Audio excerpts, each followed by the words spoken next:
Un jour un champion du monde, 1964, John Surtees, aussi appelé John Kinder Surtees. Car non content d'être septuple champion du monde moto, John Surtees s'essaya à la fin des années 60 aux 4 roues. Célèbre de ses 2 titres sur 2 roues, il deviendra en 1964 le seul et unique pilote de toute l'histoire à remporter un titre mondial sur 2 et 4 roues, même si par le passé on peut penser à des pilotes comme Tadzio Nuvolari qui était champion en moto et champion en Formule 1 ou peu importe comment ça s'appelait à l'époque, c'est juste que c'était avant les championnats du monde à la fin des années 20 et au début des années 30. Tout ça pour dire que John Surtees est arrivé avec une méthodologie impressionnante, ce qui a fait à la fois sa réussite mais aussi un petit peu sa chute en Formule 1 puisqu'on disait qu'il avait un caractère un petit peu trop difficile à gérer. Quoi qu'il en soit, avec une progression étincelante, débutant dans des Lotus puis des Lola avant d'arriver chez Ferrari, en 1964, il se retrouve à la mi-saison en possibilité de lutter contre les 2 derniers champions du monde en titre,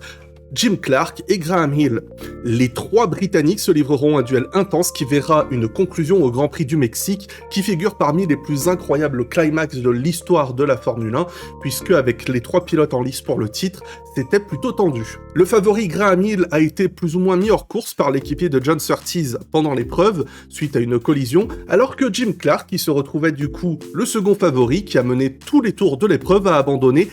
à 2 tours de la fin, ce qui a permis à Surtees, du coup, de devenir le champion du monde à moins de 2 tours de la fin et d'entrer dans le Panthéon avec ce magnifique succès que j'ai évoqué plus tôt. Et non content d'avoir réussi tout cela, il se lancera même en tant que constructeur dans les années 70, avec moins de réussite, certes.